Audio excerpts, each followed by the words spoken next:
What's up, everybody? Celtic Scarecrow here, back on YouTube with another video to get those 10s and 20 views. Like I pointed out in my last video of the NHL, I haven't figured out the title yet. Probably it's gonna be something like my problem with the NHL awards, with an NHL award.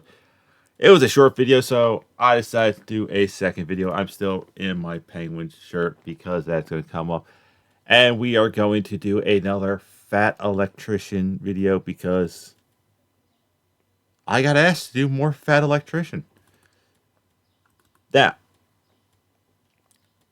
with that being said, I'm just getting everything set up. As you see, I forgot to change it to this view. Unless is it a short? Oh, it might be a short.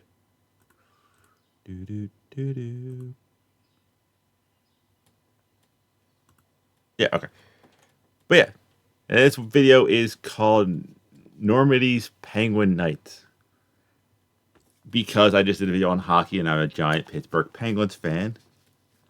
Let's see what the Normandy's Deadliest Penguin Night is and get to it, because like I said, that last video was short, so therefore I'll hit you with two. Today we're talking about Norway's VIP. That's very important penguin. We're Pittsburgh's very important penguin to be Sidney Crosby.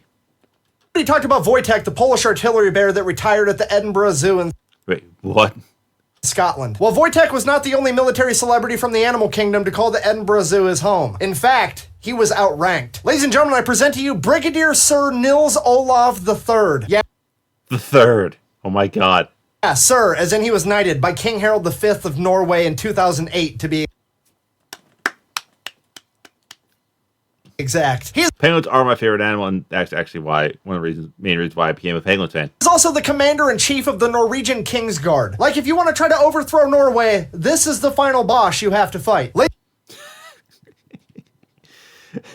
Yeah, it's a good way to deter people. Like, I'm not going to shoot a penguin. It's cute. Ladies and gentlemen, I'm trying to tell you that this is the real Winter Soldier, and here is his origin story. 1972, the Norwegian Kingsguard went to the Edinburgh Zoo, and that is when they set their eyes on the king penguin and said, holy shit, it looks just like us. Black and white uniform, excellent posture, perfect marching skills. We want one. So they adopted a king penguin, gave it the name Nils Olav, and awarded it the rank of Lance Corporal. Now, despite being part of the military, Nils, or the goodest sir, if you will, would actually remain at the zoo and hold down the fort. Every time the Kingsguard returned, he was awarded more and more rank. And when Nils Olav I would pass away, a successor would be named and he would be awarded his name, rank, and titles to carry on the legacy.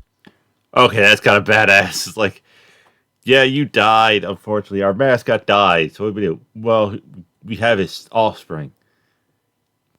Give him his rank. And this pattern would carry on until modern day, resulting in Brigadier Sir Nils Olav III, Commander-in-Chief of the Norwegian Kingsguard. If this keeps going, I wonder if they're going to name him King at some point. Oh, it would have to be. He would have to be. He would just keep moving up the rank. The world's first king penguin. Okay then, I'll remain in charge. King squared penguin. Yes. I think the Pittsburgh Penguins need to adopt this method. They need to adopt a penguin and make him like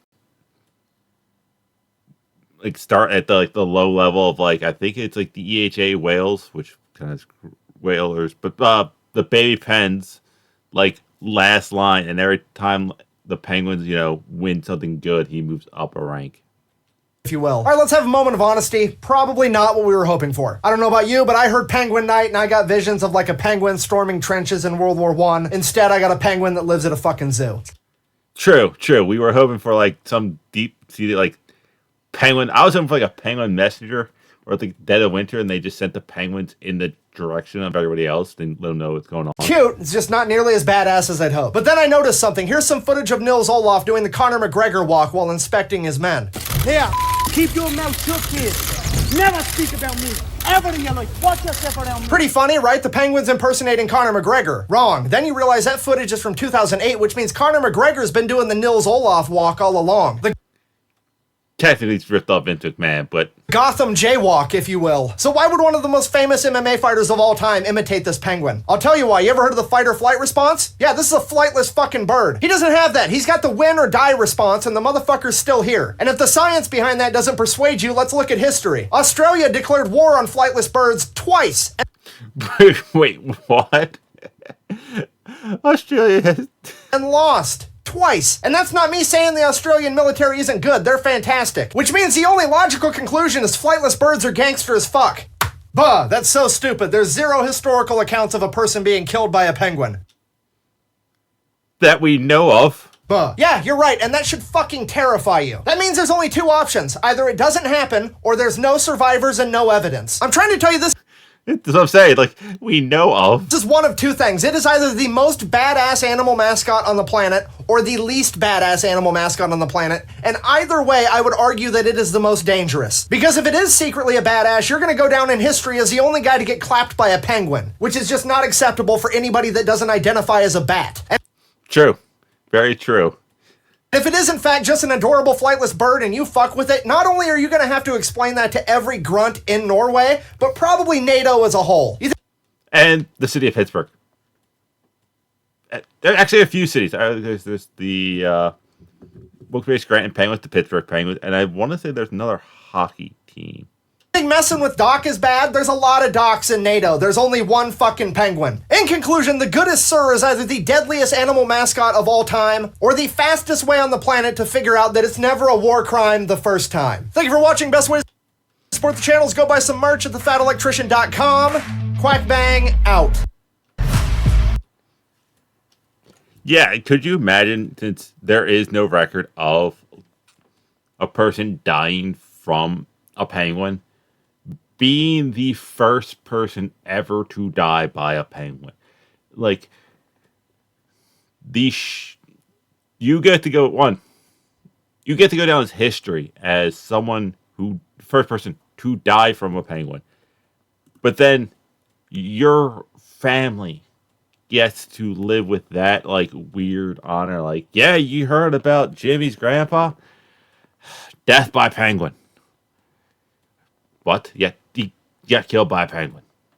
And also, I don't feel like a penguin would just fight one-on-one. I would almost feel like they would have a herd mentality of just, like, the chickens from, like, Zelda, where you mess with them a little too much, and then they all just come out of nowhere and swarm you. Tell me, what do you think? How would a penguin unalive somebody?